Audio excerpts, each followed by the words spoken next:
നമ്മുടെ ലൈഫിൽ നമ്മളുമായി ബന്ധപ്പെട്ട പല കാര്യങ്ങളും നമ്മളോട് പലരും ചോദിച്ചിട്ടുണ്ട്. അതിനൊക്കെ മറുപടി നമ്മൾ പറഞ്ഞിട്ടും ഉണ്ടാവാം. എന്നാൽ ചോദിക്കാൻ വിട്ടുപോയിട്ടോ പറയാൻ മറന്നുപോയിട്ടോ അതല്ലെങ്കിൽ പറയാനായി മാറ്റി വെച്ചിരിക്കുന്നതോ ആയ ചില കാര്യങ്ങൾ നമ്മുടെ ജീവിതത്തിൽ ഇപ്പോഴും ബാക്കിയാണ്. അത്തരം കാര്യങ്ങൾ നിങ്ങളെ കൊണ്ട് പറയിപ്പിക്കാൻ ഒരു ചോദ്യം, ഒരൊറ്റ ചോദ്യവുമായി ഞാൻ ഇറങ്ങുകയാണ് മീഡിയ റൂളിലൂടെ.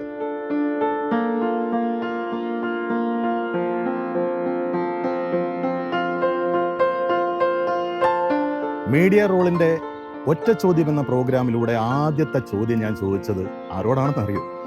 ലോകപ്രശസ്തനായ പർവ്വതാരോഹകൻ ശ്രീ ഷേഖ് ഹസൻ ഖാൻ എന്നാണ് മുഴുവൻ പേര്. മലയാളിയായ പന്തളം സ്വദേശിയായ അദ്ദേഹത്തോട് ഞാൻ എൻ്റെ ആദ്യത്തെ ചോദ്യം ചോദിച്ചു. ഒരുപാട് പർവ്വതങ്ങൾ കീഴടക്കിയുള്ള പരിചയം, അതിലൂടെ ലഭിച്ച ഒരുപാട് പരിജ്ഞാനം, ഇതൊക്കെ കയ്യിലുള്ളപ്പോൾ എനിക്കൊരു സംശയം തോന്നി. അദ്ദേഹത്തിൻ്റെ ദൈവവിശ്വാസം ഏത് തരത്തിലായിരിക്കും? ഞാൻ ചോദിച്ച ഒറ്റ ചോദ്യത്തിലൂടെ, നിങ്ങളൊരു ദൈവവിശ്വാസിയാണെങ്കിൽ നിങ്ങളുടെ വിശ്വാസം എങ്ങനെയാണ്, എന്താണ്? വല്ലാത്തൊരു ചോദ്യമാണ്. എസ്സോർണോ പറയാൻ പറ്റാത്തൊരു ചോദ്യമാണ്. കാരണം ആദ്യം ദൈവം എന്താന്നുള്ള കാര്യം നമ്മൾ നിർവചിക്കേണ്ടിയിരിക്കുന്നു. ദൈവം എന്ന് പറഞ്ഞാൽ ഞാൻ ഉദ്ദേശിക്കുന്നത് പ്രകൃതിയാണ്, നേച്ചറാണ്, ഒരു എനർജിയുടെ ഫ്ലോ ആണ്.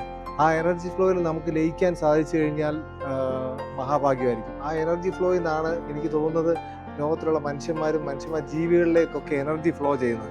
അപ്പം അങ്ങനെ ഒരു തലത്തിൽ നമുക്ക് നോക്കുമ്പം ഒരു എനർജി ഉണ്ട്. ഈ എനർജി ഫ്ലോയ്ക്കൊക്കെ കാരണമായിട്ടൊരു എനർജി ഉണ്ടാവാനുള്ള സാധ്യതയുണ്ട്. അതിനെ നമുക്ക് ദൈവം എന്ന് വിളിക്കാം. ഞാൻ പലപ്പോഴും മൗണ്ടനിലൂടെ യാത്ര ചെയ്യുമ്പോൾ എനിക്ക് എനർജിയുടെ ഫ്രീക്വൻസീസിലുള്ള എനർജീസ് ഒരുപാട് എനിക്ക് റിസീവ് ചെയ്യാനുള്ള ഭാഗ്യം ഉണ്ടായിട്ടുണ്ട്. അപ്പോൾ നമ്മൾ ദൈവമുണ്ടെന്ന് ചിന്തിച്ചു കഴിഞ്ഞാൽ ദൈവമുണ്ട്. കാരണം ഞാൻ എവറസ്റ്റിൽ പോയപ്പോൾ സമയത്ത് തന്നെ എനിക്ക് ഹാലൂസിനേഷൻസ് വന്നു. എനിക്ക് ഓക്സിജൻ്റെ അളവ് കുറഞ്ഞിട്ട്.